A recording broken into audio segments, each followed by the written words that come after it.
What is going on, everyone? My name is Andrew Allen Frisch. This is the Nutrient Health Project podcast. This is episode number 7. If you are watching the video, you've already picked up because you are a sharp little mouse that I have a special guest with me in the quote-unquote studio today. So who are you?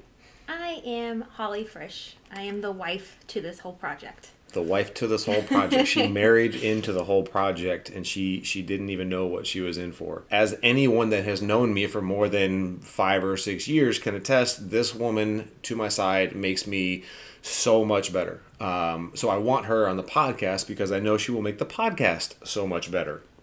Now, today, episode number 7, what we're doing, first of all, we're just getting Holly's feet wet with being on camera and being on the microphone. So she was super nervous beforehand. She's like, hang on, my makeup okay, all that. And, but episode number 7 is going to be our origin story. So kind of how we met, but then I also want to dive into how Holly lost so much weight because she was one of my first clients at Sports Village at the gym that I was working at.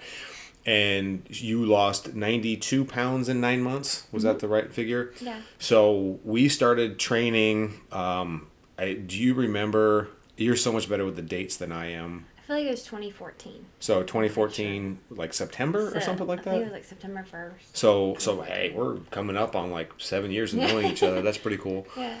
But, so we've each got some notes that we're just going to kind of look over and go over the stories. And there are some crazy twists and turns in this.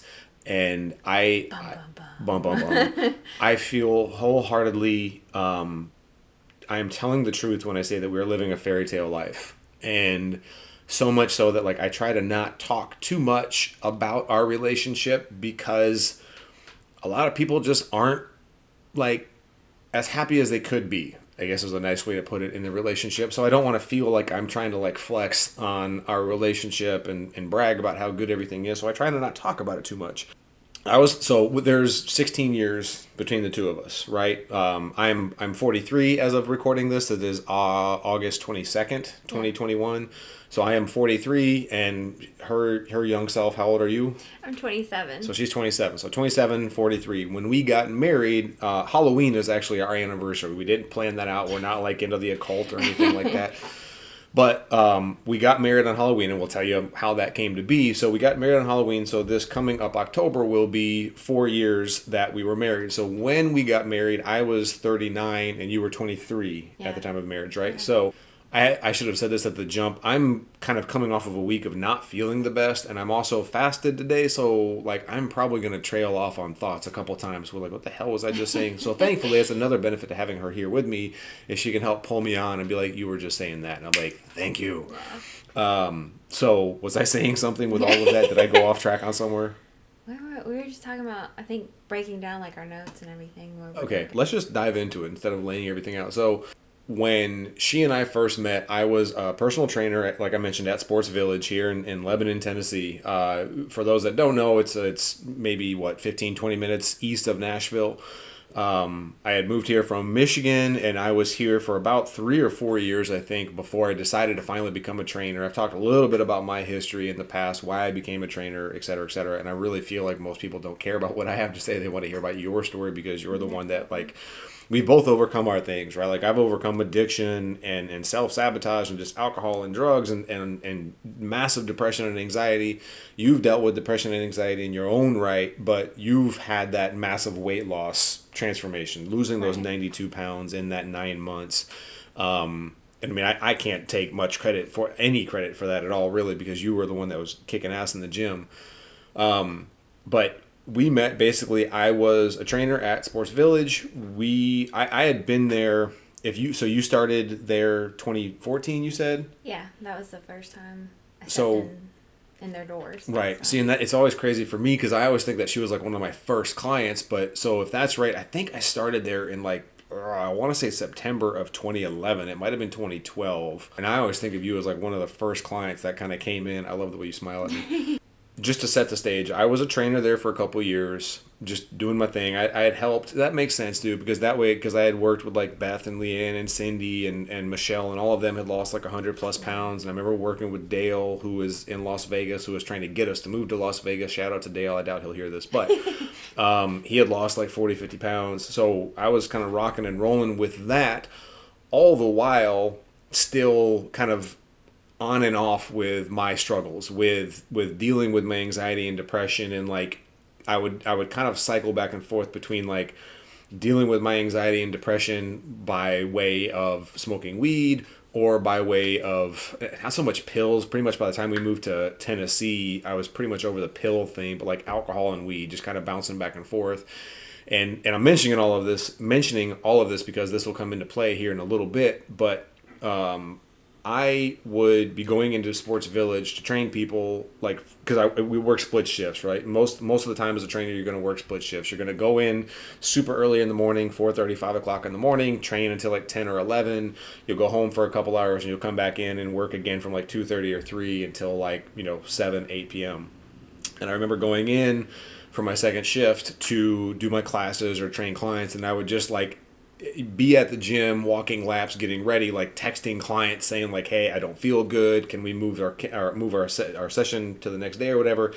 Just because I had so much anxiety, and I never really could put my thumb on it until I started doing my genetic reports, and I've run both of our genetic reports, and really started to kind of dig into the nuts and bolts of like what was causing my anxiety, what was causing my depression, and we'll talk more about that. But so in the midst of me being a trainer and helping people lose weight and dealing with my struggles in between all of that, in walks Holly Danielle. So tell the people a little bit kind of about how you started at the gym, why you started at the gym.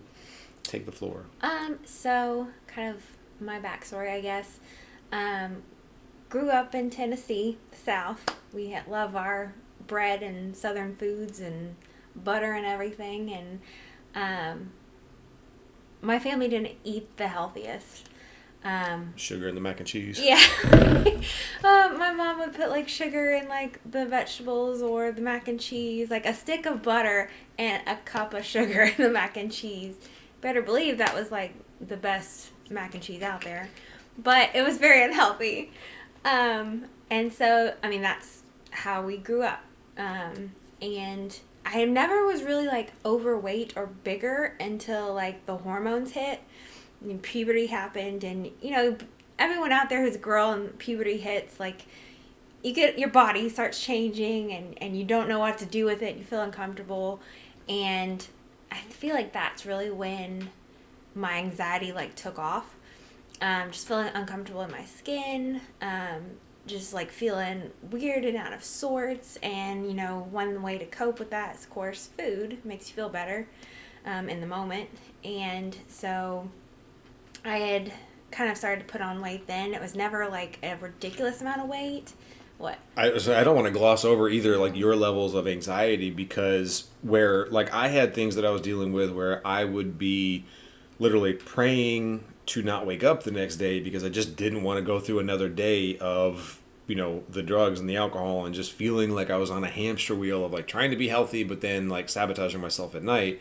That was my anxiety. I don't want to gloss over, I didn't realize your level of anxiety until we were married and you kind of opened up and started to tell me like the stories about like eating lunch at high school, like in the bathroom stall. Yeah. I mean, like, I was just like, I feel like once I hit puberty, like I didn't feel comfortable in my own skin. I felt awkward and weird around others. I pulled back very much into myself, very more introverted, and I kind of kept to myself, didn't feel like I could make friends easily, and there was, get a little weepy talking about it. I was going to say, she's going to get emotional. There was some hard times where I would like eat by myself or eat in a bathroom stall. Just because like it was all like more in my head, just like I feel like I couldn't talk to people, feel like I couldn't relate to people. Yeah. If you cry, I can edit it out. It's okay. So yeah, just felt uncomfortable. More anxiety, I guess. Yeah. So talking about that. No, sorry. Touching sore spots. So to then transition from that to what made you want to start losing the weight, and how did you go about it?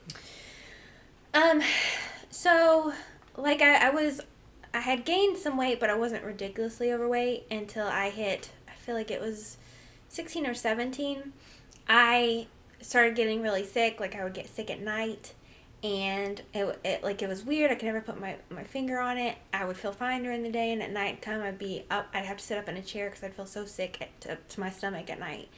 And then one day I had, like, it felt like I got hit with a stomach bug. I was so dehydrated, could not eat, wasn't really throwing up, but was dry heaving. Couldn't really eat anything. So after like 3 days, like a weekend, my mom's like, we gotta take you to the doctor. I go to the doctor. He has me lay down. He starts feeling on my stomach, and there's a spot on there where I just shoot up off the table because it's so painful. So he sends me to get an ultrasound done. Come to find out I had gallstones. And from there, like, went through the surgery, got the gallstones out, got the gallbladder out. Really, hindsight, wish I hadn't done that. Could have healed it different ways. Well, and didn't you say that there was a doctor somewhere, Cairo or whatever it was along the way that said like, you could have just taken enzymes and probably rectified it. So he was a chiropractor, but he also worked in nutrition. And he said, that's one thing he hates about surgeons. They just immediately want to take stuff out when you could work through it. And it wouldn't cause me so much issues. And that's something that's a lesson to point out to the audience too, in that, I was listening to that Big Sean album earlier today, and he has in that one song where he's talking about like he had heart issues when he was like 19, and his mom took him to the doctor. The doctor said we were going to have to operate because your heart's weak. We're going to have to put a pacemaker into your heart, and like he could be, again, barely stand up. And his mom was, well, let me get a second opinion. Took him to a naturopath, and the naturopath was like, well, let's get some magnesium in your diet. He took magnesium for 2 weeks and like went back, and the doctor's like, oh, I guess we don't have to operate. So It's the same thing with your gallbladder. Like, looking at your genetics, there are things where you have a harder time kind of breaking down lipids, which is why it was putting more of a strain on your gallbladder, which is why you got, the gallstones and things like that. And it's like you could have probably done some things differently instead of just straight out like taking it out. Surgery. Instead of, that's not the solution. So lesson to you, if you're listening to this, I'm not saying don't have the surgery, right? That's, and again, none of this is medical advice, clearly. It's just our story, but it always pays to kind of take a different route and see if there's like, a naturopath or someone that's going to help with nutrition. Reach out to us, whatever, like just find somebody that can give you a second opinion and see if there's something missing in your diet that you're not getting. Right. But I had already, of course, went with the surgeon, had the surgery. Of course, the doctors, the surgeons were all like, oh, you'll have it out in a couple weeks. You'll be feeling better. That's not the case. I cannot eat anything without it just running straight through me. I tell Andy this all the time. I lived off of literally turkey sandwiches and Jell-O for a year. I cannot eat Jell-O. Still to this day, I made Jell-O a couple weeks ago. She's like, "Oh God, get it away from me."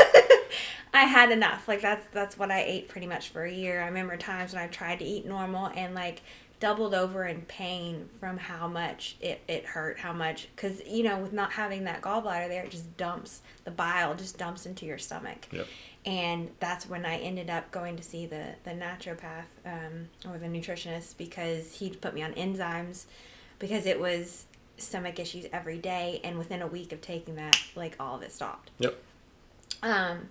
But being on that restrictive diet for a year, when I finally was able to heal my intestines, of course you feel deprived for a year. And when I was finally able to eat, it's like, oh my gosh, I want to eat this, I want to go taste that, I haven't had that forever. And that just kept on. And, that coupled with my anxiety, I ate, and I quickly got up to 215 pounds. And that was the most I've ever weighed. And it finally got to a point, I don't know exactly what it was, my clothing, just feeling uncomfortable, seeing myself in the mirror. Like, I just, knew something had to change, that I didn't want to feel this way anymore. I was tired of feeling, uncomfortable in my clothes, tired of not feeling like I could talk to anyone without being ashamed. And so at the time, my mom had a friend back in Johnson City, and she had just hired a trainer, and they were having great results, and she felt comfortable in the gym. She was lifting weights, And she's telling, hyping my mom up about it, saying like, oh, this would be the way to go. So I started school and college and everything. And then when the summer came around, like that's when I kind of started feeling just worse about myself. So then we decided to join Sports Village, which was just down the road from us. And we decided we're going to get a trainer for a little bit. I know you said when you first came in, and I just want to make sure that I got this on video. When you first came in, what was your story about me being in the lobby? So I think this is after we had our first assessment with Bobby when we were coming back, and we were talking to the front desk, and I happened to look over to my left, and I see this guy training someone. She was on the assisted pull-up machine. And I see this guy, and he kind of turns and looks this way. He's not looking at me, but he just looks, and it's like literally slow motion. Cue the like, dream weaver. It's just like, literally, I can vividly remember, it's just like slow motion when I see him look over, and I'm just like, oh shit, like I kind of hope it's a trainer, kind of hope it's not, because it's like he's real cute, and it would feel ridiculous, But, so that vividly sticks out in my mind. But we ended up getting on the schedule with him, and what were we doing 2 nights a week? I think so, yeah, because I was training you and your mom for a little bit, and I think I even had a couple sessions with your dad, didn't I? Didn't he come in like once or twice? We had to talk him into coming in once. Right, and then I know your mom kind of fell off for a little while, and it turned out to where it was like pretty much just me and you, and don't let me skip over anything because I know you've got your notes and I've got mine, but like it kind of, then it went to you and me training I think twice a week, and then it wasn't until later that you started doing Jump Start, right? Like after you had lost the weight, yeah. So I mean, was there anything on the training twice a week that you wanted to talk about before we go into that? Well, like you said, like it started with me and my mom, because she was just like, it's someone who would go with me, someone I felt comfortable with. And then eventually got to a point where mom's like, I can't do everything y'all are doing, and I don't want to do some of the things y'all are doing, so like you keep going and I'll just bow out. So she kind of bowed out, and it was just me, and like I remember like Andy being like the security blanket, because it's like anywhere you go, like if you're first starting to the gym, you feel uncomfortable, you don't know what you're doing, and having him there is kind of like a wall to block out everyone or to protect you from everyone. Like you didn't feel stupid because you had someone there helping you. Like he always made you feel comfortable, always went out of his way to, make sure you were fine. Kind of kept you out of the way from other people. Like he was just the security blanket for me. Yeah. But it's funny how that kind of even carried into like later years after you had lost all the weight, and you lost the 92 pounds. You went from 215 down to 120, like 127, I think was the lowest you got. And just being super protective, because I remember seeing like, and this is again like I'm jumping ahead here, but that was like years down the road. I remember seeing guys kind of like following you around the weight room, and me just being like, like just like back the fuck off. And I remember one of those times specifically, like kind of asking you like, hey, are you okay? And you saying like, yeah, they're just making me really uncomfortable, because like, apparently like even these two guys, like I'm not gonna, no shade at anybody, no names or anything, but like they were both married. Right, both married, and like I think the wives were in the gym, or at least one of the wives were in the gym, and like they're still flirting with Holly while that's all happening. So I asked Holly, I was like, hey, are you okay? She's like, yeah, they're just making me really uncomfortable. So like I had to go talk to them. It's like, hey, just kind of lay off. Like you guys are making her uncomfortable. And that's something I think people still to this day, like if I'm training clients here at the house or something, I'm doing a nutrition phone call and I'm talking about you, I have to explain to them that you were raised like really strict Southern Baptist, so you were sheltered in a lot of ways. So whereas like these guys are like, probably being dirty and double entendre, I was like, that's above your head and you're not even getting it. And like they think they're flirting and you're just like, get the fuck away from me. Yeah. So yeah, that protective thing was there from the beginning. And I mean, even all the way through before we even started kind of dating or talking or anything, it was always there because I wanted to keep you, safe. I mean, I could tell some people come into a gym and they know their way around and they're good and they don't need a lot of assistance. But I've had other people who come in and it's like the gym is very intimidating. They don't know their way around. They don't want to look stupid. They don't want to get hurt. So it's like I had that very kind of motherly mother hen kind of thing going on. I mean, still to this day, like I kid with the nutrition coaching calls, even, like the people even I don't see, I tell them like they're my nutritional children, right? Like it's like I want to take care of them and help them, in any way that I can. But Yeah. so yeah, I definitely remember that, and the way I remember it was being protective of you. And like even kind of asking, because the way Sports Village was set up is you come in, there's the front kind of lobby, and then they have like the section where there's like machines, and there's like the Cybex machines and the selectorized machines that you just the beginning kind of people are on, and then like you go into like the weight room, and there's like the hammer strength machines, all the meatheads, the guys with like string tank tops and stuff. But that's where all the dumbbells are, the barbells, the bench, the squat, and all that. And I with everybody, not just you, but it's like, how would you feel about going in there today, right? And if somebody was like, not yet, okay, cool. Like, let me know when you're ready. Right.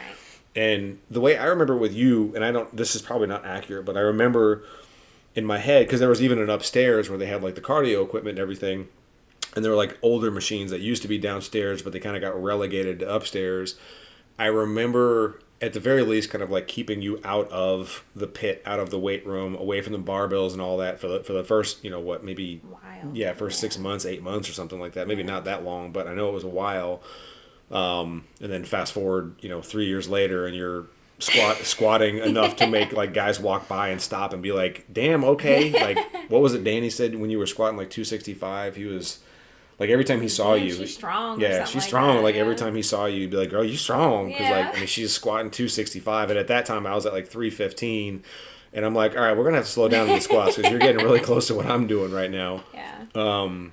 But yeah, so it the way I remember it was like you were just kind of very hesitant to go into the weight room around the serious stuff. Oh yeah. And then fast forward a couple years later, you're all over the gym, running laps, racing me up the stairs and jump start and the boot camps and all Right. that. But so it started out slower than that. So like we would mainly be in the other, functional room? Yeah. Would you call it? The functional room. like the TRX straps and stuff like that. Yeah, and then even where the machines were, like there was like this wall that kind of blocked you from the weight room, which I thoroughly was thankful for. Yep. Because it just kind of felt like, I'm over here in this corner, you can't see me, I'm getting work done.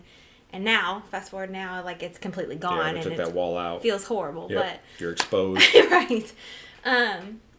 But yeah, so we were in there, the functional room, the machines upstairs, quite a bit. I think until mostly I lost most of my weight. Yeah.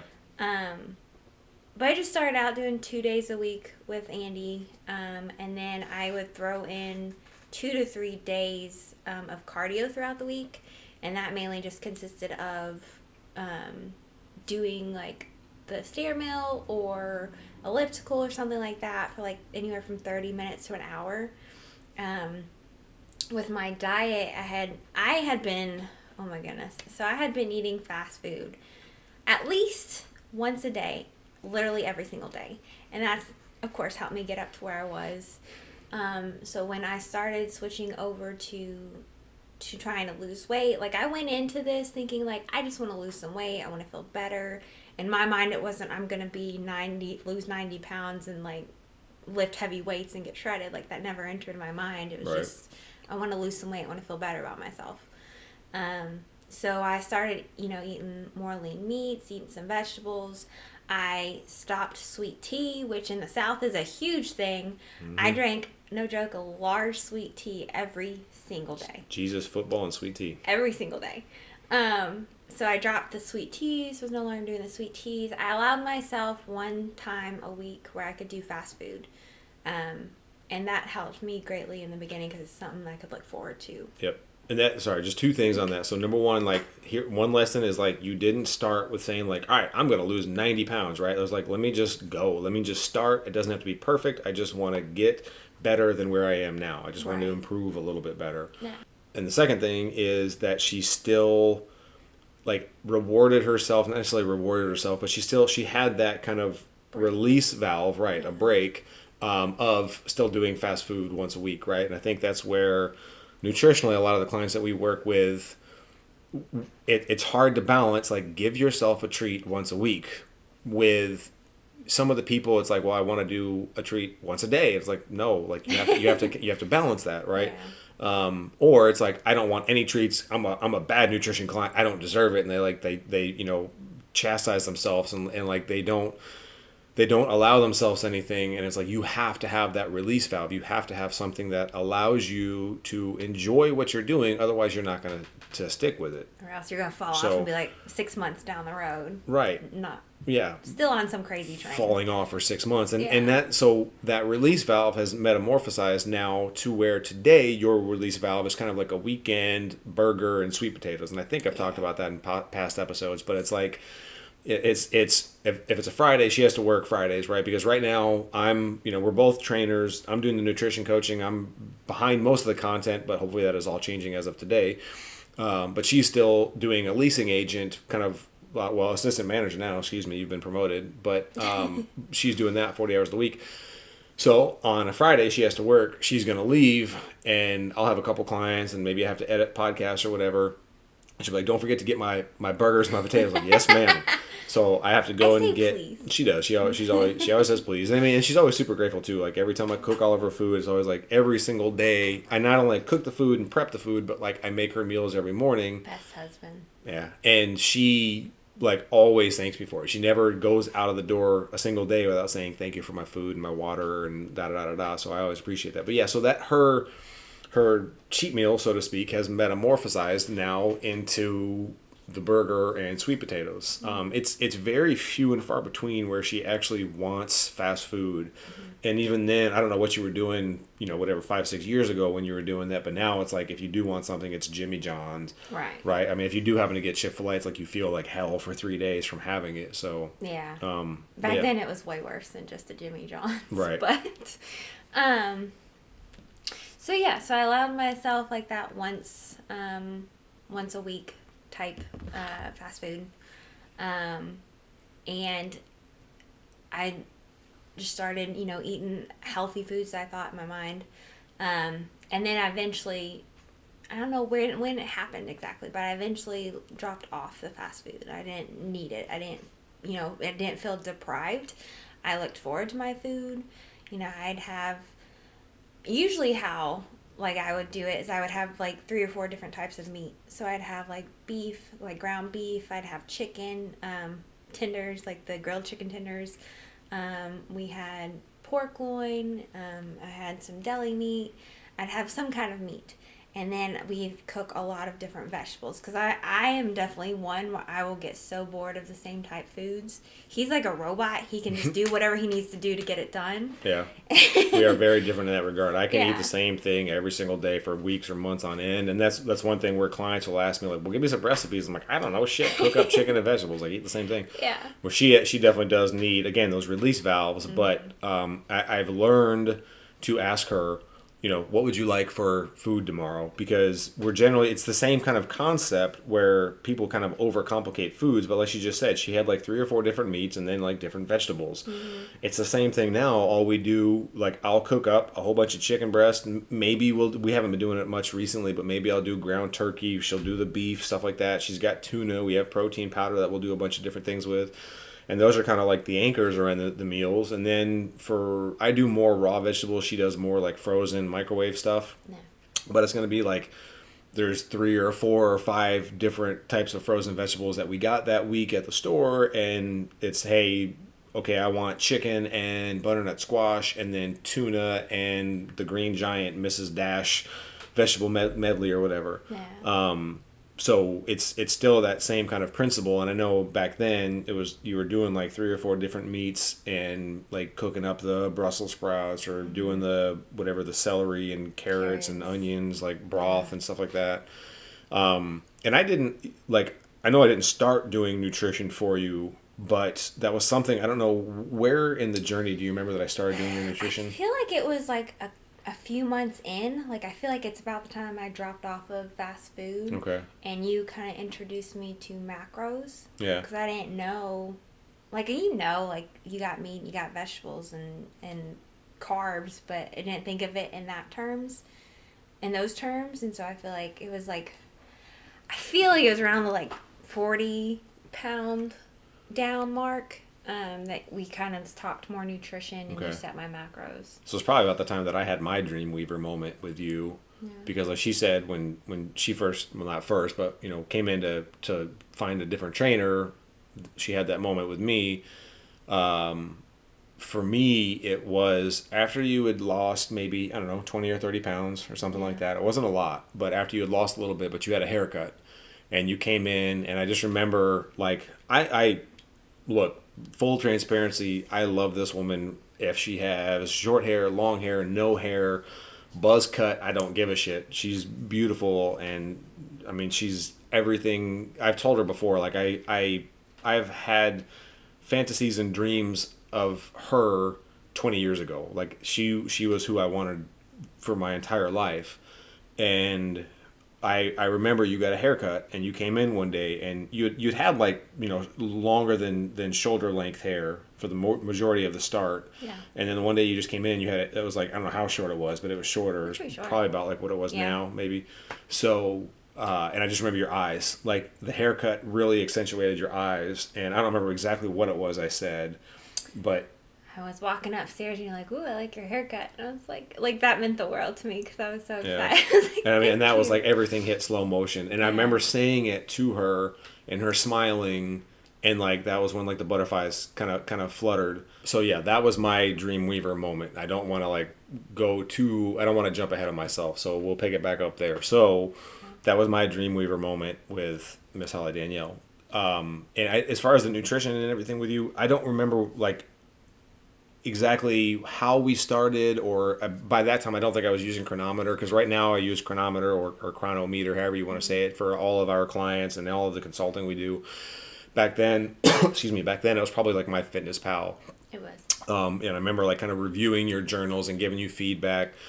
But one thing I will say, well, one of the many things I will say to your credit is that you were one of those people who, if I said get 123.5 grams of protein, you got 123.5 grams of protein. Like you were on point. Like you were definitely very detail oriented on that. Mm-hmm. It's not to say that everybody that succeeds needs to be that, but that would be when I would have other women and girls at the gym come up and point to you as you were doing something, because they knew that we had worked together, and they would literally say, "Can you make me look like her?" And because she went again from like 215 to this, super tan chiseled diva that's like running around the gym, muscles popping out and just looking amazing, but still extremely feminine. And I would tell them like, hey, you can look like her, but you need to do the work like her. And you need to, again, I would tell them like, if I said get 123.5 grams, she got 123.5 grams. So it's like, it's possible for anybody, but I think most people just go about it the wrong way. But I'm getting off on a tangent, so I'll stop and I'll turn it back over to you. Sorry. No. So I think it was about that time when the fast food dropped off and we got more into detailed, nutrition and how to eat.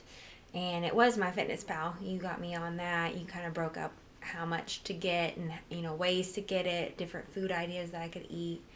And it just kind of took off from there. And like I enjoyed the foods I was eating. Like I looked forward to it. I still had not given up ketchup. You don't have to give up ketchup, but like I was probably doing way too much.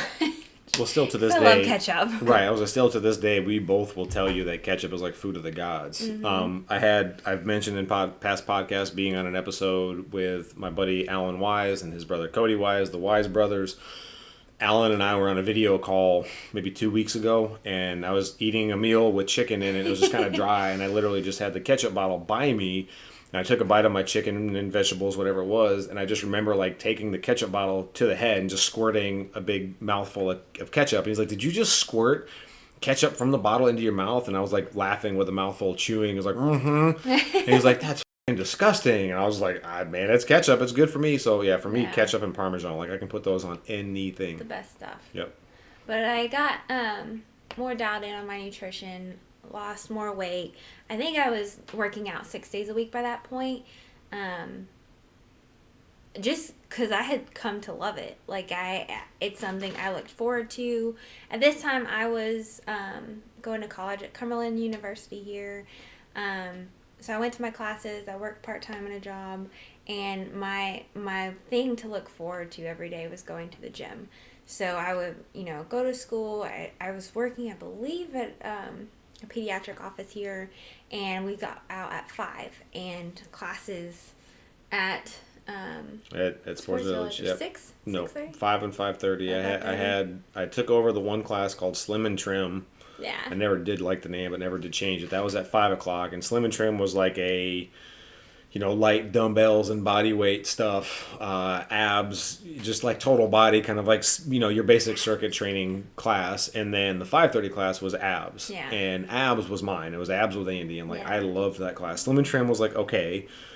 And that was just like me walking around coaching the class, telling people what to do. And that was one of the ones where like my anxiety would kick in so bad, because just at that point in time, I did not want to be a group instructor. I actually was teaching Slim and Trim, abs, and doing silver sneakers for like the older folks. And I kind of started doing all of that as an agreement to the gym owner that I was going to be like, it's a couple weeks.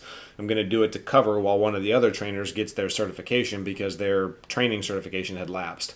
It's like, all right, sure, I'll do it. And then fast forward, it's like I'm doing silver sneakers for 3 years, 4 years, I think, until I finally switched that over to do other group classes. And I was doing the 5 o'clock Slim and Trim, which you seldom ever were able to get to because of work. And then abs, which again was my favorite class, because I love, I've always had a strong midsection, but I've always enjoyed doing ab work, because, all of your strength emanates from your core. And if you don't have a good, strong core, then you're going to be weak in all of your lifts. Mm-hmm. But I always enjoyed that because I would do that class with everyone else. And it was just, I really enjoyed that. So, and anytime I would always lay out mats for there, there's the class was packed. I mean, for that room, like 30, 35, 40 people was like packed, and it was like standing room only. But there were like the regular like 8 to 10 people in that front row with me that were always there, and I would always lay out mats for everyone, and you were one of them. And like the few times that you weren't able to make it, and I'd look over there and there's an empty mat there, and I'm just like, sad face. Like, Holly's not here. And that happened with any, like if we were doing Jump Start and you weren't there, or if we were doing the Saturday morning boot camps and you weren't there, it was just like, I guess I'll do the class, but Holly's not here. Like seeing her walk in the gym, whether it was into class or into boot camp or whatever it was always like, okay, everything's cool now. Like, I'm happy she's here. And this, again, like that was long before she and I ever really started even thinking about a relationship or dating or anything. And I can definitely dive into that, but is there more that you want to talk about just on your weight loss journey before we go into the romance side of things? Yeah. I one thing I wanted to specifically mention, it's not a huge deal, but it sticks in my mind, is like I had come to a point where I hit a plateau, and like I was still doing the normal things, like I was still doing, everything that I've been doing, but I just kind of plateaued. And I talked to Andy about it, and he was looking through my Fitness Pal journal, and he's like, why don't you try eating like all the colors of the rainbow for your vegetables and fruits? And I was like, I can, like, it just kind of felt weird, like I didn't think it'd make that big of a difference. But I went to the store. I specifically tried to hit red, the orange to yellow, the green, the deep purple and blues, and within 3 days I think I lost like 4 or 5 pounds. And so that's always stuck in my mind of like, the nutritional impact of all the different colors truly matters, like all the nutrients. Yep. The phytonutrients. No, that's really cool, because like for me, when you're saying that, it's like, I'm like, yeah, well, that's, I tell people all the time, like, eat more vegetables, because even like when people are good at getting vegetables, it's typically broccoli, kale, spinach, iceberg lettuce, it's greens, and they don't do a very good job of getting the yellows and the reds and the purples and the blacks and all the different colors, the whites. So I didn't know that. I didn't know that was a moment where it was like one of those plateaus where you busted the plateau by doing that. I remember when you like had lost the weight and you were trying to like because you got down to 17% body fat, 16% body fat. 16. So that was like the lowest you got to. I remember you trying to get, you were maybe like 19%. You were trying to get that last little bit. I remember looking at your journal and telling you to maybe stop eating so much peanut butter. I remember, Yes. like, because the nuts and more. So he introduced me to this. I did. It's nuts and more protein peanut butter. Yep. And they have all different kinds of flavors. And don't even start because it's like crack. And it, I mean, it is really good. And I mean, really good. I, at the time, in my defense, I had, like, they had just started getting it in at GNC, and I'm like, oh, protein peanut butter? So it was like, again, there's like dark chocolate and birthday cake and mint chocolate chip and all these different flavors. Yeah, and they had like the peanut butter and almond butters. And I mean, will, in some of the upcoming episodes, you'll learn that, like, I'm not very good with an off switch, right? So, like, I need moderation in a lot of things, right? I mean, that's why we've both, I didn't lose as much as she did, but I grew up very husky, and like I was one when I came back to my high school town after leaving for a couple years, people were like, holy shit, like you lost a lot of weight, because we just, I mean, it's a human thing, right? I think probably almost anybody listening to this podcast isn't going to be like, I'm a robot and I have no issues with self-control. Everybody's going to have issues with self-control. Yeah. But I remember the Nuts and More peanut butter, getting like 5 or 6 different jars, and they're like $10 a jar. I spent like $60-$70 on peanut butter, and I legit, I think those things lasted me 3 days. They were gone. I remember working out that like Saturday or whatever at the gym, and like just smelling peanut butter coming out of my pores. And I remember turning you onto it, and I know that one of your kind of go-to treats when you would come to work out at the gym after 5 o'clock would be, was it oatmeal, strawberries, and peanut butter? Yeah, oatmeal, strawberry, peanut butter. And I remember, like, when you were kind of, another one of those times when you plateaued, it was because you were having Nuts and More like every single day. And I was maybe like, well, just back off a little bit of that. But I didn't realize that the go get the rainbow was a moment for you too, because it is something that, it's just like you just said, I don't think people, I say that to probably every damn client I talk to. It was like, eat the colors, right? Like get the rainbow, not Skittles, right? But get the rainbow of vegetables. Mm-hmm. And there are some people who do it, but then more often than not, it's like, I mean, I'm eating more vegetables, and it's like they're eating carrots and broccoli instead, or maybe they're doing like cabbage and broccoli, but they're not getting the rainbow, and they don't understand that like every single one of those colors that the vegetables and the fruits have, and the darker the color, but like every one of those colors comes from certain phytonutrients, and those phytonutrients have a myriad of different health benefits for us. So it's just really cool, because I don't get to hear that very often, right? I tell people like, hey, get more vegetables, get more colors, but very seldom do I actually hear like, hey, I got them and I'm doing a good job, and I lost 4 or 5 pounds this week from it. So this is really kind of cool. So like from there, like I went on, continued to lose weight. I had started doing the jumpstart classes during the week. I had started doing boot camp on Saturdays, and I was around that like last I feel like 15 pounds that I was trying to lose. And so I by then I had just started, I feel like, going into the weight room, because I remember us talking on the machines, and you were like, you know, what's your next goal once you reach this weight loss? And I told him I wanted to start getting stronger, wanted to get more definition. And from there, that's, you know, that the gym had turned into my safe place. Sanctuary. My sanctuary. When I was stressed out, when I needed to think things through,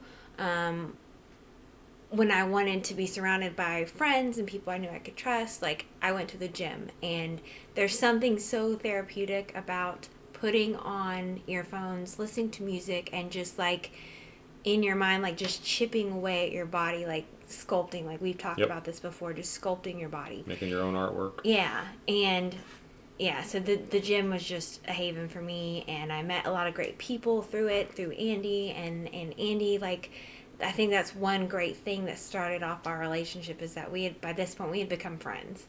And we really got to know each other and been through a lot together, so it was good. Well, and so Jumpstart and Boot Camp, you mentioned both of those. Jumpstart was a class, it was 1 hour, Tuesdays and Thursday nights. Mm-hmm. and you were in a group of anywhere from like 4 to 8 other people. There were some other really great people in there. Yeah. Shout out to Bobby and Tina and Darlene and Curtis. And yeah, I mean, you know, Angie. I mean, so if you're listening to this and you were in there and I forget you, I'm sorry. But Karen. Karen, Karen and Karen. But if you were at Jumpstart, it was an hour, 2 evenings, Tuesdays and Thursdays, and then boot camp was like my evil grin. I'm gonna throw every single thing I can think of for an hour and a half. For an hour and a half Saturday mornings. I think it was like was it 9 to 10:30 or 8 to 9:30? 8 to 9:30. 8 to 9:30. Yeah.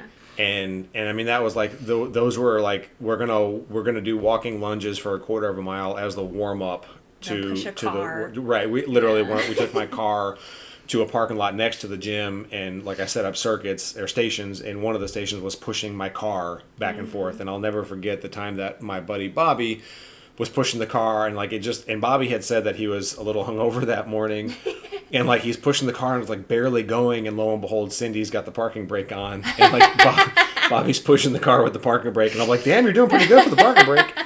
Love Cindy. But no, I mean, so those were really good communities, and really good people. And it was just, again, it goes back to my attitude when you were in abs class. It was like you were one of the highlights. I loved everybody in those classes, and I still do. I still talk to a lot of them.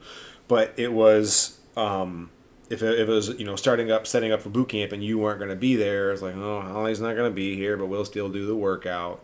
Part of what kind of started to get my heart fluttering for you more was again, like those groups were like, I'm a trainer. I'm not going to work with negative people that are bitching and complaining, or just kind of like very gossipy people. I don't do well around them. People who are just kind of like not happy, I don't do well with them, right? Like I want somebody who's going to be more upbeat, because again, I can be negative all by myself. I've been negative, down and depressed for, pretty much all of my 20s and most of my 30s. So everybody in those groups was very kind of upbeat and happy, and like, they're going to the gym to work out and they want to feel better, and we would have fun and everybody's just laughing and having a good time. But it was like, and still she somehow, like, everybody had their own light, but she was like a supernova every time. Like she would just come in and nothing else mattered. I mean, like I loved working with everybody there, but like she would be there and it's just like, I don't even know. I mean, I'm speechless with it, because just I knew how good of a heart she had, how good of a soul, how good of a moral compass. Like I've had people in the past tell me that before I was a trainer, I've worked as a server, worked as a waiter for 7 or 8 years or something like that before I was a trainer, and I've had people in that profession tell me, anytime I'm going to do something and I'm not sure if I should, I ask myself, what would Andy do? So I've always looked at myself as having a fairly good moral compass. I mean, I'm human. I definitely make mistakes and do dumb shit. But, like, I've never had anybody trump my moral compass like this woman trumped my moral compass. So that was one thing that really started to kind of, like, just, hit me upside the head every time that she was here. It was just like, man, she's just a really awesome human being. But then it was also, she was the only one, like, that pushed me. And there were... we would do so many things. Like if we're doing the walking lunges for length or for 20 minutes, like she'd be the only one that's like right there on my ass. Some people might be for like 4 or 5 minutes, but after like minute 10, 11, like I'm starting to ditch them. She's right there on my ass. And still to this day, I tease her that stairs are her arch nemesis. If it wasn't for the stairs, because I would have beat him. The way the gym was set up was like there's a track upstairs, but then you could like run down the stairs, run across kind of through the weight room that we're talking about earlier, and then up another set of stairs. And we would be like damn near, she almost knocked me over the staircase once or twice. But going down the stairs, and then we would both zip across through the weight room and try to not like run anybody over. And then going up the stairs, if we were right there neck and neck, and be like, "See ya," because I know like I have short legs. I'm 5'3". I'll say I'm 6'1", so it's like, and I can't skip stairs. Yeah, so I'd be like, and I mean, I would talk so much shit to her as we were coming up the stairs. I'd be like, I'm about to leave you, right? As fast as I can. Like, all right, you're about to go, right? And I mean, but yeah, if it was upstairs and we were running around the track, I mean, she was right there with me, and barely beat me. That's when you almost went over the railing. Yeah, because I always have that like little afterburner switch where I was like, okay, I'm running really hard, but like, all right, let me kick it in, like, boom, and like gone. Yeah. With you, it was like, I'm doing the afterburner thing, and she's still right there with me. So that was just, it was another thing where it was just like you were super competitive. And I mean, even still to this day, I've had plenty of other people who wanted to work out with me, like whether they were clients or just friends or whatever. And like, I've never really enjoyed having a workout partner because when I work out, it's like I want to push myself to where you can't tell a difference between like spit and sweat. I mean, I'm just like, it's like drag out. And I mean, I sweat like a stuck pig. Right. I mean, I sweat, but it's that same, I'm going to leave it all out on the floor when I'm training. And I never really had anybody else that would match that level of intensity. And then I mean, still to this day, we're married, we have our own place, we have our own gym, and like I train people out of it, obviously. Like, I love our workout sessions. And on the rare occasions, if I sleep in or something, or you're not feeling good and I get a solo workout, it's so not the same. When it used to be the other way around, I used to like cherish working out by myself. But now it's like, if you're not there, like, my buddy's not here. Yeah. So yeah, those are the two things that really kind of like started to knock me upside the head and tell me that something was special about her and that I needed more Holly in my life. So. Well, so like when I first saw you, obviously was attracted, thought you were very cute, and then probably like 4 or 5 months in, started noticing like that I was really looking forward to the gym every day. That I saw you, like, it just lit my heart up. You were someone I could talk to anything about. You always made me feel comfortable, made me feel safe. You were such a sweetheart. Like, you truly cared, were truly kind and sweet. You just felt like my friend. And I feel like 4 or 5 months in, that's when I started feeling it. So by the time I lost all my weight, like, I was completely crushed. And like on the weekends, either after boot camp, because I started going to boot camp, and then I had switched jobs to a bank, and I had to work Saturday mornings. So that was horrible because I couldn't come to boot camp. So after boot camp, on the times I could come or when I couldn't come, I just felt this sadness. And like, people talk about heartbreak, how you can physically feel it. Like, I could physically feel the hurt, and just knowing, like, he was in a relationship at that point, that I wouldn't see him for a few days. Like, you think back when you're young and like you truly love someone, and you just like, you looked forward to seeing them, and when you couldn't see them, like, you just were crushed. That's how I felt every weekend. And I looked forward to Monday to seeing him, and it's maybe stalkerish, but on the weekends I would always look up his Facebook just to see his pictures. I was definitely gone by then. So earlier in the podcast, I kind of went off on a tangent, and I don't know, as we're recording this right now, I don't know how much of that I'll cut off because my tangent kind of trailed out to like, what the hell was I talking about? But, so if any of this is repeated, bear with me. But so when I moved down to Tennessee, I moved with obviously my ex now, and we were in a relationship that it wasn't bad, but it definitely wasn't good. It was like a relationship of convenience. We were more kind of like brother and sister or roommates more than anything. And when I finally got the guts to kind of end that relationship, it was hard for me because I never want to hurt anybody's feelings, right? And like now I look back and just think like, I went about things the wrong way. Like in high school, if I didn't want to be with a girl, I would just like kind of stop talking to her. And I wasn't doing it to be a dick. I just didn't want to face that, like, oh, here's a really uncomfortable conversation that I need to have. Like, whereas now today, it's like I jump at those things. It's like, oh, uncomfortable conversation. Let's have it. So breaking up with that relationship was really hard for me. And I mean, for everybody involved, obviously, but I remember so breaking up with her, and we've since, like, all parties involved are so much better off. And my ex has actually called me and said, and again, I won't mention names because I don't know that she even listens to this, but I don't want to throw, shade or put her name in this at all. But if she does later, if she's like, by all means, put my name in there, I'll mention it later. But besides the fact, all parties involved, like, she has called and actually thanked me for ending that relationship because of that. where she and I were kind of just like going through the motions, and there wasn't really much passion there. Really, like our good times were like when we were getting drunk together or when we were getting high together and watching TV. It like ending that needed to happen, and now Holly and I are obviously happily married. Excuse me. Holly and I are obviously happily married, and everything is a dream. And my ex is also married, has her child, has her home, and like she's got the life that she wants. So she's literally called me one day when Holly and I were in the car about to go grocery shopping and thanked me for all of that. So like everybody's in a good place now because of it. But there were definitely some times where towards the end of that relationship, Holly and I were, like training on a regular basis at the gym. And I mean, I guess now is as good of a time as any, unless there are other things that you want to talk about your weight loss journey. I mean, we could even go back to it if you need to. But there were times at the gym where we were kind of secretly crushing on each other for a while. And I'll never forget the time that we were doing a boot camp, and you were going to go out. Well, potentially some of the girls in the boot camp were talking about trying to get you to go out with them.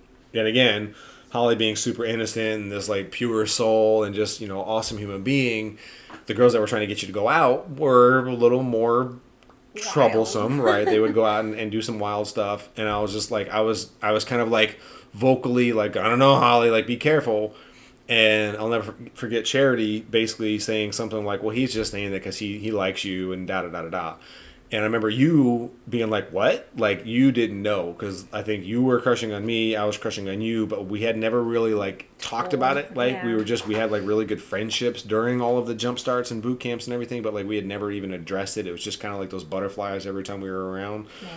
And when Charity said that to you, and you were like, what? I remember you guys were taking some weights to go around from the functional room into the weight room, and you followed her, and I was like, oh shit, what's going on right now? And like fast forward an hour later, you had already left. I don't think I saw you leave that day, and Charity was there. I was like, what the hell did you tell her? Like, what did you say to her?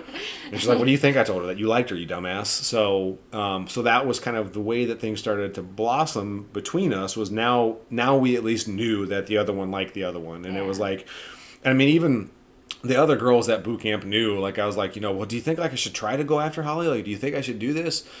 And again, me just being in a situation where I'm in a relationship that maybe wasn't the healthiest. I had all of my drugs and alcohol issues and anxiety and depression. And like the last thing I wanted to do was f her life up. I didn't want to f Holly's life up because she's going to school.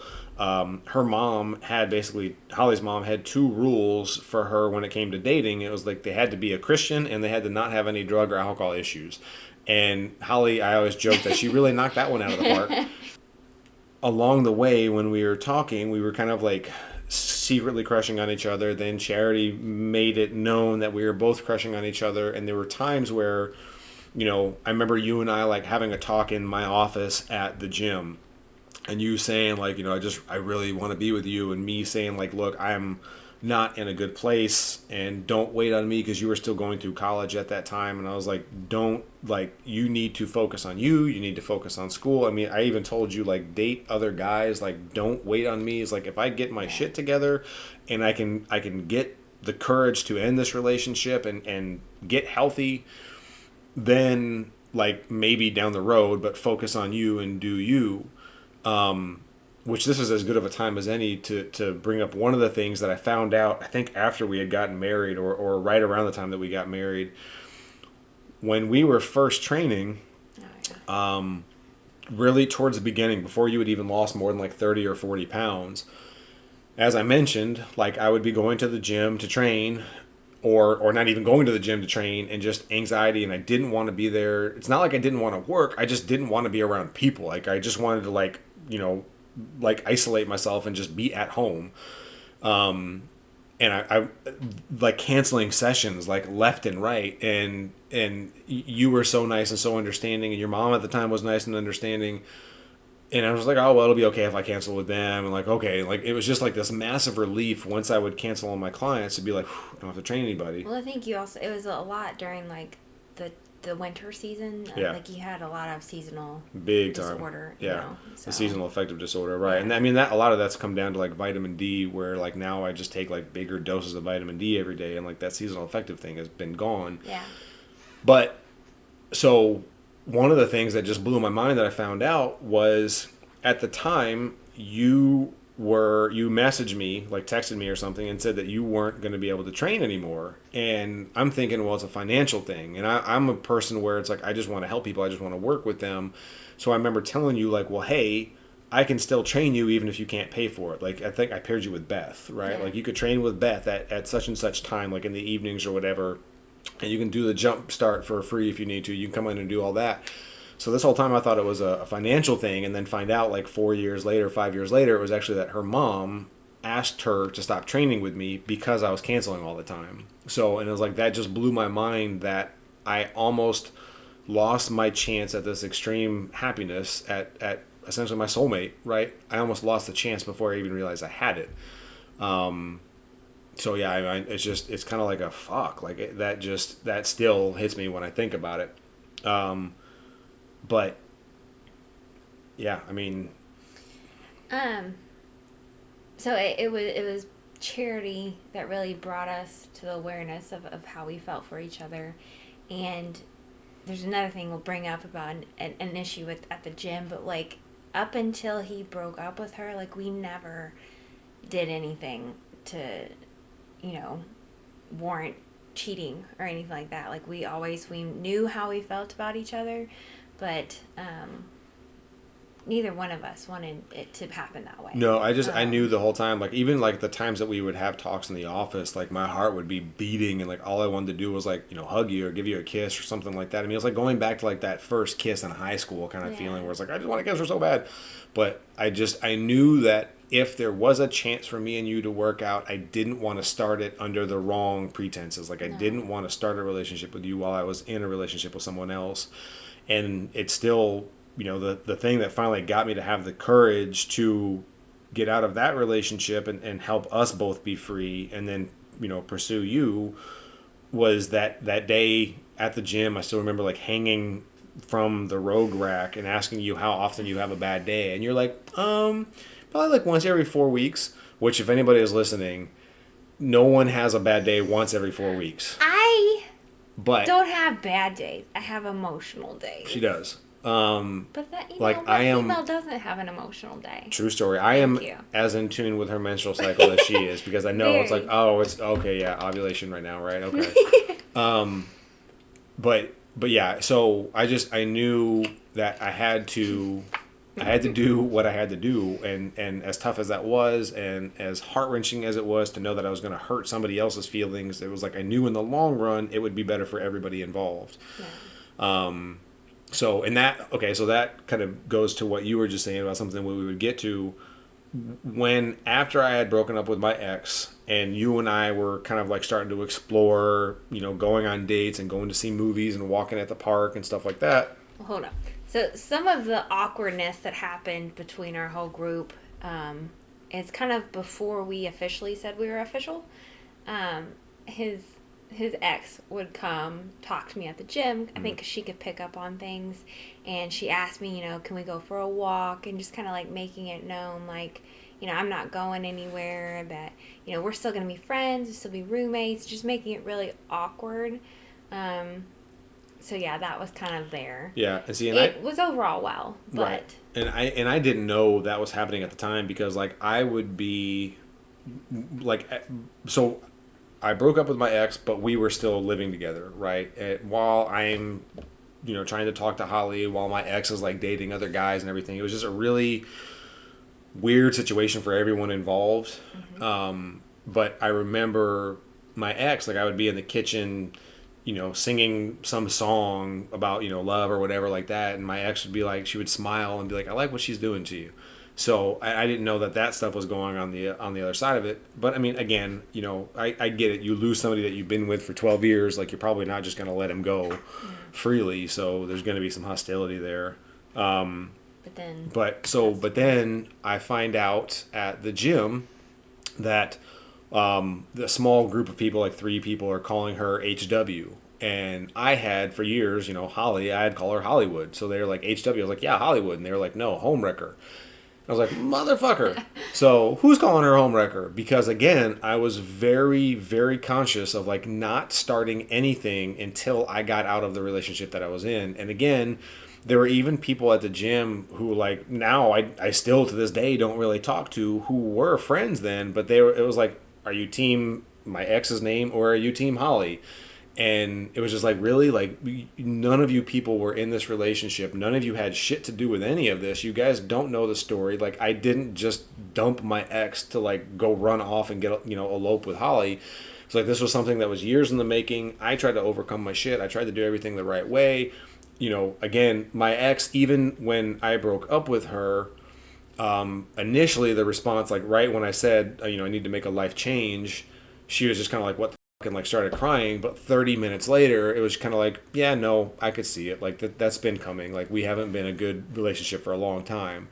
So when I found out that people are calling her a homewrecker, like I had to chase down and figure out who started it. And of course it was, big gossip people at the gym. But kind of seek that out and stop that right away, because I did not want that getting out, because that was not at all the situation. It was like the way we looked at it was like we were kind of secretly crushing on each other, for a year or so, and then we knew that we were crushing on each other. But I was trying to get my shit together to live a good, healthy life, to see like, am I unhappy in this relationship that I'm in because I'm unhealthy, or am I unhappy because it's not a good relationship for what I want out of life? And when I got my stuff together and found out like, okay, the relationship still isn't very healthy, that's kind of what made the decision to be like, all right, well, let me actually really go after the thing that my heart is screaming at me to go for. And that's where we kind of really, that's where everything became official. Well, Alan kind of helped in I was going to to say, that. and that's, so again, going back to Alan Wise, the Wise Asses, shout out to the Wise Ass podcast. He was a guy who he was putting my programming together. So my exercise programs, I would help him with nutrition. And then we were even like tag teaming people where he would do their training, I would do their nutrition. He and I were working with groups of teachers in the area, going to the schools and training like groups of teachers at different schools. And we both, like, Holly was, I come to find out that Holly was getting training and nutrition from another guy. Was he in Nashville? Was that where he was based?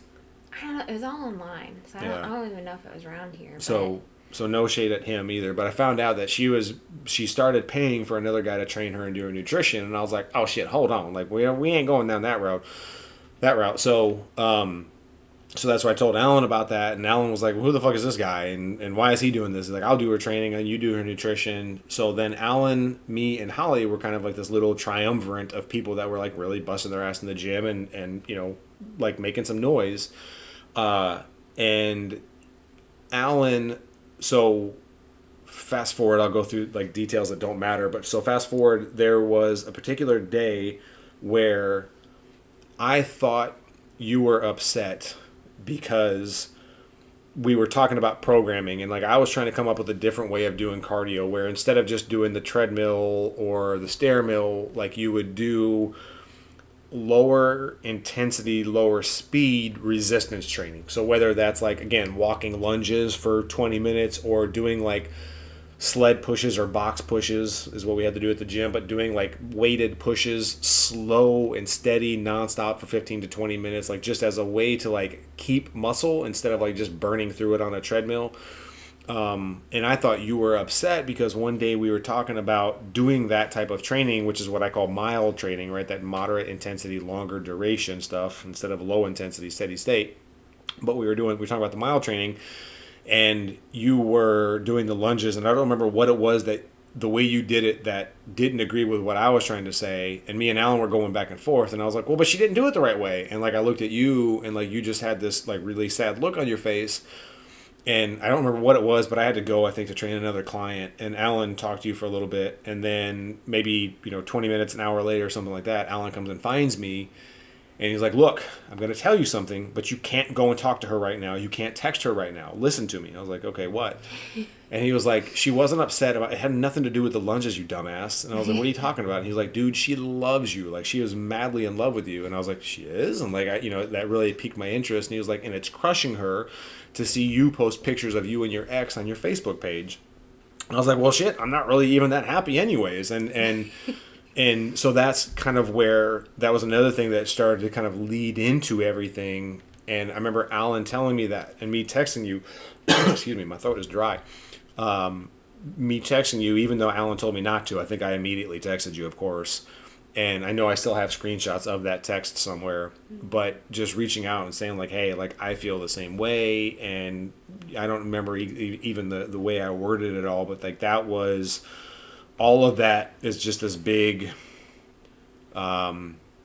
storm of love, for lack of a better term, where it was like it's all just this big whirlwind where I finally got up the courage to break up out of that relationship. Me and you started talking, trying to like quiet the haters and tell everybody to mind their damn business, worry about your own relationships.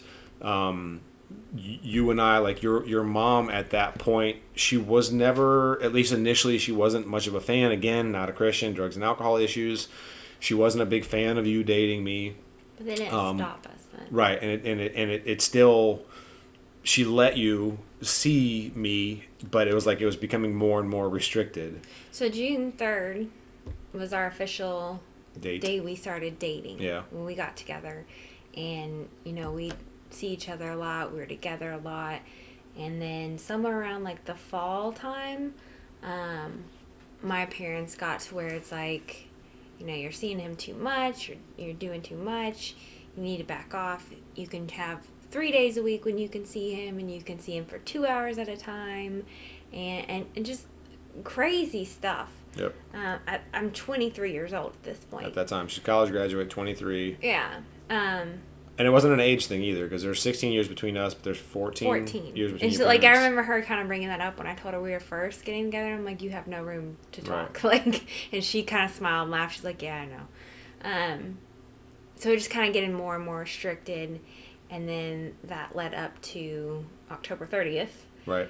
And your mom kind of gave you an ultimatum of either break up with Andy or move out the house. And you were like, all right, well, yeah, I was like, pack my okay, stuff. well, I'm leaving then. And I got up, and I just remember the look of just utter, like, you're doing, wait, what?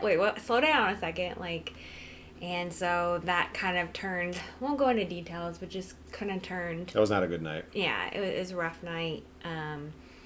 So, go ahead. I was going to say, so fast forward that night, you ended up, you didn't break up with me, so the next alternative was move out. So yeah, you came moved and out. Picked me up.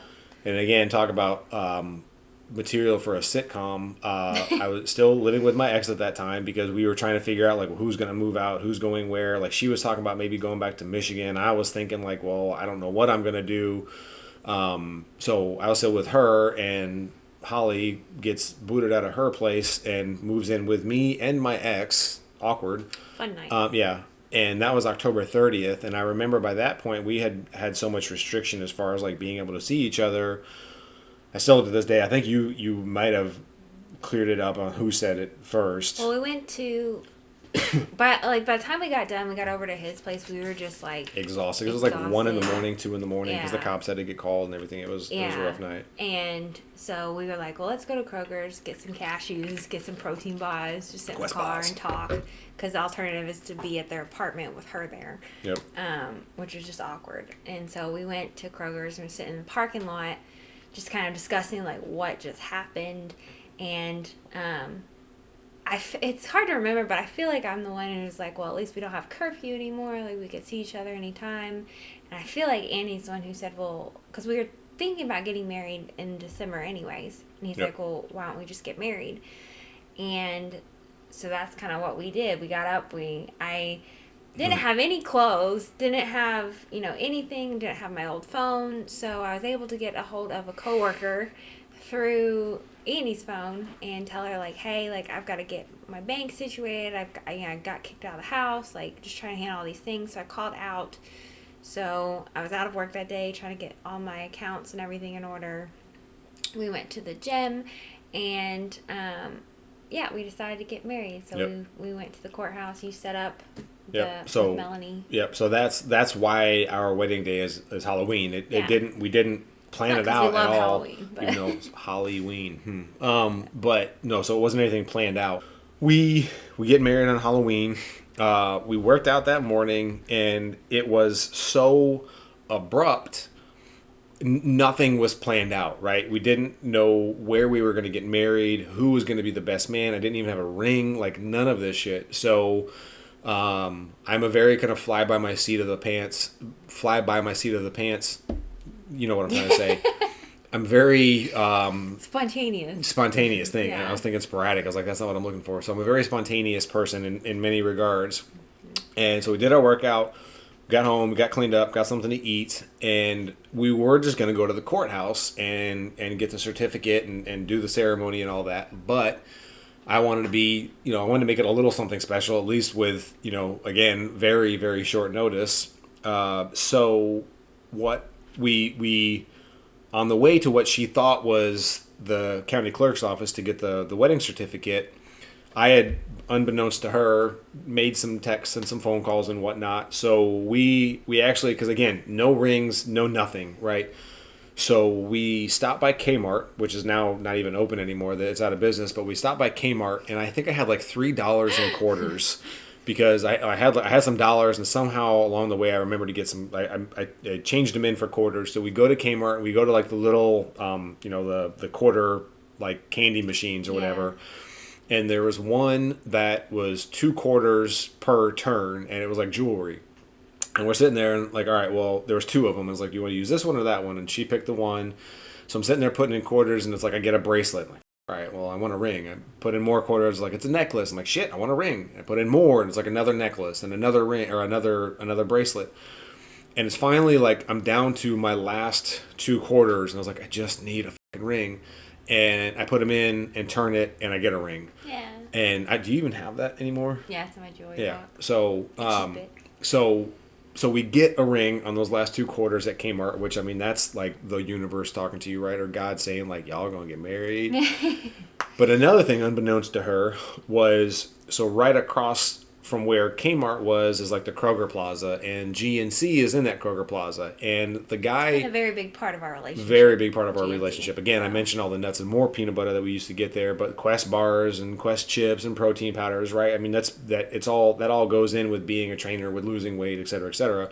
Well. Right, and so the guy that owned GNC, I think he now still works there from time to time, but he owned the store, this guy named Will, and I had messaged Will and let him know, because he knew, obviously, I had spent hundreds of dollars a month at GNC. I joked that I would pretty much be paying his light bill each month, and he knew Holly really well, so he knew both of us, and he knew that we had like a little something there, and I texted him and said, hey, Holly and I are about to go get married. Can I stop in there really quick, and can I hand you my phone and propose to her at GNC, and you take a bunch of pictures, right? And I've told people before that like I proposed to her at a GNC, and they're like, are you serious? I'm like, you don't understand. It's important to us. Right, like it's a big part of us. So I was like, hey, let's go to GNC real quick, like to her. I'm like, let's go to GNC really quick and just get a couple Quest bars. Are you hungry? And she's like, yeah. And I'm like, sweet.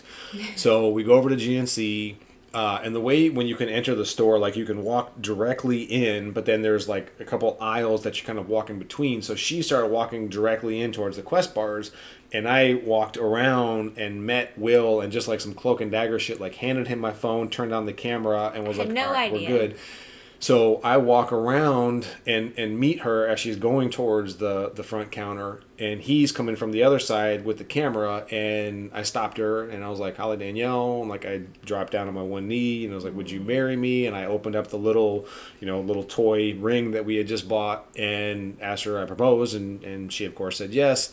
And this whole time Will is like just like snapping pictures like a paparazzi. Yeah, he's like paparazzi all over, like So we got a whole bunch of pictures from that, and then we from there we were at GNC for a little bit, just kind of talking or whatever, and then still didn't really know for sure. I knew one of the teachers that we used to train was ordained, so I messaged her, and she said, yeah, when she was out of school that day, she could meet us at the park. It was like, well, where do you want to get married? And you're like, well, let's do Don Fox, which is like the local city park here. So she agreed to meet us at the park as soon as she got out of school. And I was like, shit, I need a witness. I need somebody who can do this. So I called my buddy Kyle, who was at that time a salesman at the gym, a sales associate at the gym that I was training at. And I asked him, I was like, hey, man, are you working today? He's like, yeah. It's like, when you get off of work, or could you take a break and come over and meet us at the park at like 3:15 or 3:30 or whatever it was? He's like, yeah, I can take a break. So we go to the park knowing that Mel, the teacher, is going to meet us there to do the deed. And my buddy Kyle is going to be there right about that same time. And it's like, well, the park is like, it's about a mile long-ish track. And it's like, well, let's find the spot that we want to get married at. So Holly and I got there. We had enough time to like walk 1 or 2 laps. Yeah. And you picked the spot. And it was like, these 2 trees that was just... like space between it. Yeah. And like the little stream behind it. Yep. It's real pretty. Yep. So it's very picturesque. So we find the spot. Melanie shows up, and props to Mel. Like, she came with like a rose, like flowers. She was amazing. The whole I mean, Melanie, if you ever listen to this, like, you killed it. Thank you so much. So Holly and I are there. Melanie is there, and we're just waiting on Kyle. I see Kyle pull up, and I see him park, and it's like across the park, so he's not right there. And I see him park, and I see him get out, and I'm like, what the is he wearing? Swinging something, and like points at us, and I'm like, and I was, oh shit, it's Halloween. And Kyle is dressed up as Negan from The Walking Dead with the barbed wire bat and the handkerchief, leather jacket, the whole thing. Hair. Yep. And he's like walking towards us, like swinging the bat, like aiming right at us, like he's coming at us. And the best wedding pictures. Yeah. So he came, took the phone again, recorded it, got the video of the thing, took a whole bunch of pictures. He got some good selfies in there too, so we got a lot of really good photos from it all. So I mean, that was us getting married at the park. Yeah.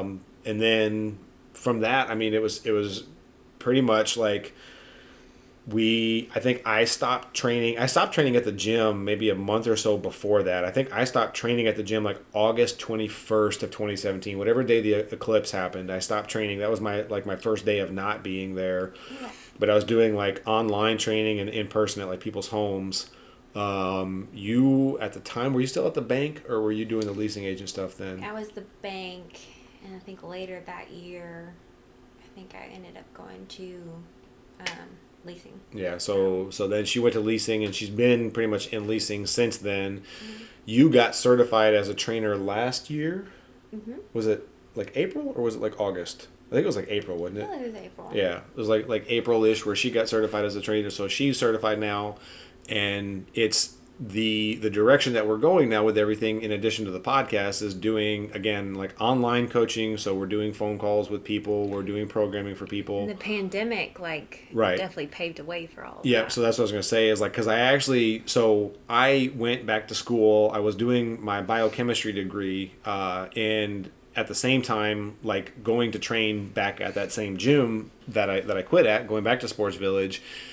And when everything shut down in pretty much March of 2020 with COVID, I realized, like, it didn't matter how hard I was willing to work. If the gym's not open, I'm not really making any money. And again, if anybody from Sports Village hears this, like, they went out of their way to make sure that employees were still being paid, whether it was unemployment or like helping to renovate the gym, stuff like that.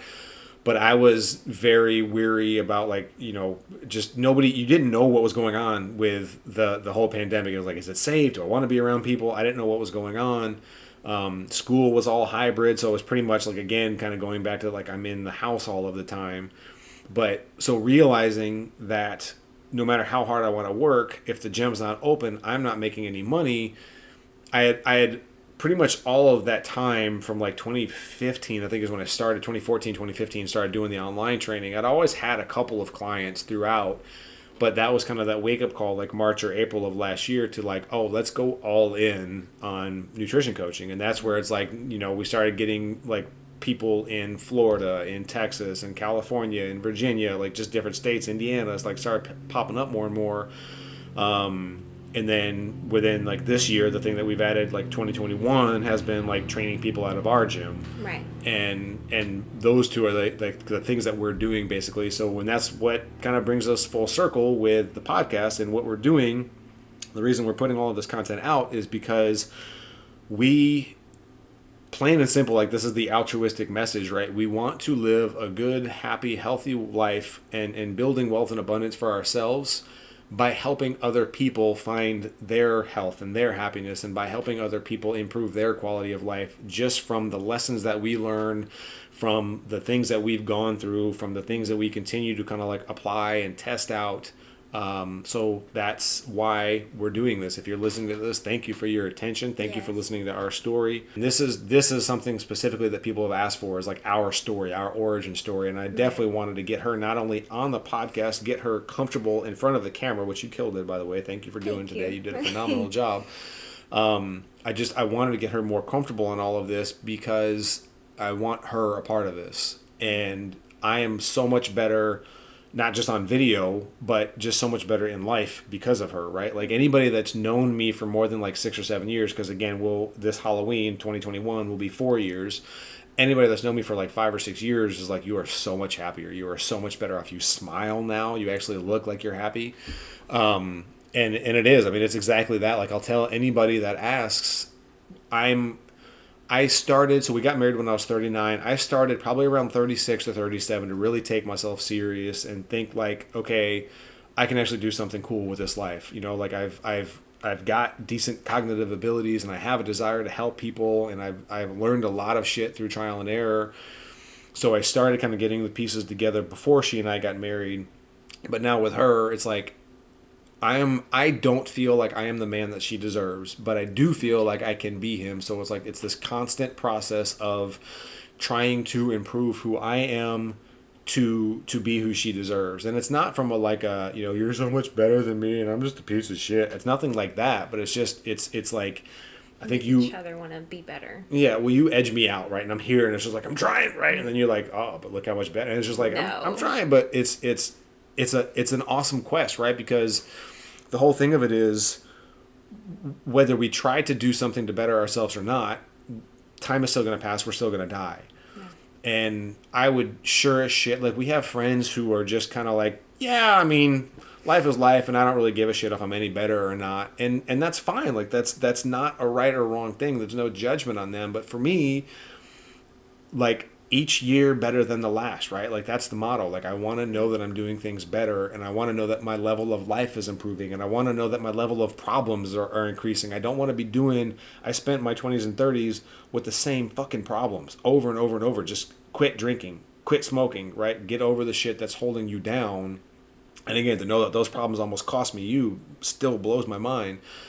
But like, that's the mission, right? Is to always be better. And that's what the mission is with this podcast. And any content that we put out is just to help you, the listener, the viewer, be better. Mm-hmm. So again, thank you for your time. Thank you for any bit of your life that you share with us. Thank you for listening to our story. If you're not already, like I said, please subscribe, guys. Like if you found any of this, I don't know how much of this is going to be beneficial from like a health and longevity and wellness standpoint, but if this just inspires you, if you have that person in your life, or if you're looking for that person in your life, and this, like, you know, I was 39 years old when I got married to her, and I had never been married before. I'd had relationships where the girls wanted to get married. I was like, nope, because I grew up, my parents in a very dysfunctional relationship.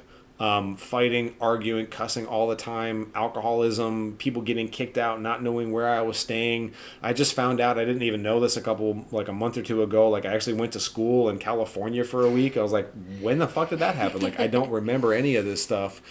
So I knew that even through all of those nights of like, I don't want to wake up, please don't let me be here anymore. I never... And even, again, I've talked about this in the past, right? My darkest moments, like planning out my suicide, knowing how I was going to do it a couple different times. I don't want to say I never had the courage, but I just knew that there's a carrot hanging in front of me, and there's a light at the end of the tunnel, and just keep going. Mm-hmm. And my light is right here, right? She's doing the podcast with me. So if you're somebody that's listening to this and you're not in that relationship and you're trying to be that person, one massive piece of advice I can give you is this. And again, like I just said with her, I'm always trying to be this. Ask yourself this. Picture the person you want to be with. And then ask yourself, are you the person that they would want to be with? And if you're not, that doesn't mean just give up on it, right? That means what do you need to do to become the person that that person wants to be with? Because again, like I was starting to finally get my shit together as me and her were starting to train, and I still tripped many times, right? And I'm still not perfect. But and even after we got married, I still tripped, right? But it's like it's that whole thing of I want to be what she deserves. And it's not fair because she doesn't have to work at anything. Like she just is more than I deserve. But that's the message, the take home from this is like if you're not with that person that you want to be with, become the person that they would want to be with. And even worst case, if they never ever show up, you're still a better person. You're still going to be much happier for the work that you put into yourself, right? But lo and behold, I'm a big believer, and some people love this, some people hate this, but like everything works and everything happens for a reason, even if we don't understand the shit. When you put the effort in, when you put the work in, when you put your heart and soul into something and you put the love into it, like the universe works in mysterious ways and shit just happens. Again, I had dreams 20 years ago of someone that looked just like this and having a life that I was building. And I have screenshots from 5 or 6 years ago with my bank accounts being like overdrawn and having to borrow money from people and everything and just being down and out. And it's like now we're building something. We're doing something together, and there are still hard times. There are still unexpected things, but there's always going to be a hiccup. And the idea is get bigger and better problems. And if you're still fighting the same problems, you're not growing. Mm-hmm. So, yeah, with that, any words of wisdom? Thanks for listening. Thanks for making my first time pretty darn easy. So. Pretty darn easy. Yeah. So I'll tell her to watch her language on the next one. But yeah, that's it, guys. Thank you for listening. Episode number 7, Nutrient Health Project Podcast. And like I said, subscribe if you're not already. Share this on social media. Send this to somebody that you care about, that you think they want to hear this. So we love everybody that's listening, and we look forward to the next episode. I hope you do as well. So talk to you guys later. Bye. Bye, guys. Mm-hmm.